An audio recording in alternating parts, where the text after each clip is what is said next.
বিসমিল্লাহির রহমানির রহিম। আসসালামু আলাইকুম। আমি মোসাম্মদ শাইলা আক্তার, প্রত্যাশা প্রতিবন্ধী বিদ্যালয় নাটোর থেকে এসেছি।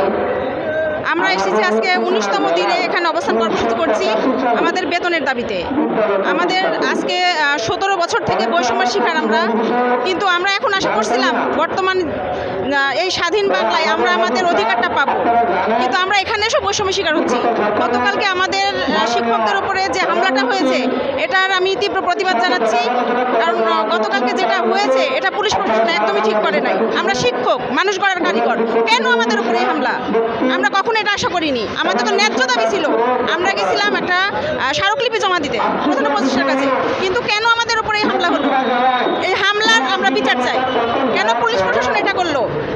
আমাদের পেটে ক্ষুধা, যার কারণে আমরা আজকে রাস্তায়। 19তম দিন চলছে, আমাদের কাছে কোনো সরকারি পক্ষ থেকে কোনো কেউ আসে নাই আমাদেরকে আশ্বাস দিতে বা আমাদেরকে যে কোনো একটা কিছু বলবে আমরা বাড়ি ফিরে যাবো। এই যে রমজান মাসে আমরা এখানে এত কষ্ট করছি, সেহরি, ইফতার, নামাজ, রমজান মাসে কেন আমরা তো কারো বোন, কারো বউ, কারো মা, এই যে ভাইয়ের আছে সবাই তো এখানে কারো না কারো পিতা, সন্তান, কিন্তু কেন আমরা আজকে রাস্তায়?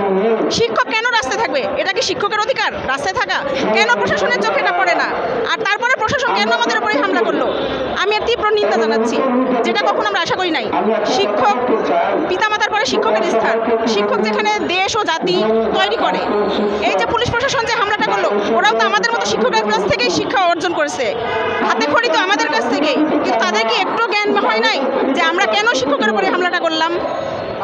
আমরা কেউ গ্র্যাজুয়েশন কমপ্লিট করছি, কেউ মাস্টার ডিগ্রি কমপ্লিট করছি, করে আমরা আজকে শিক্ষক। আমরা কি এটা আশা করি? আমরা চাই আমাদের প্রতিষ্ঠানগুলো স্বীকৃতি দেওয়া হোক, এমপিও দেওয়া হোক।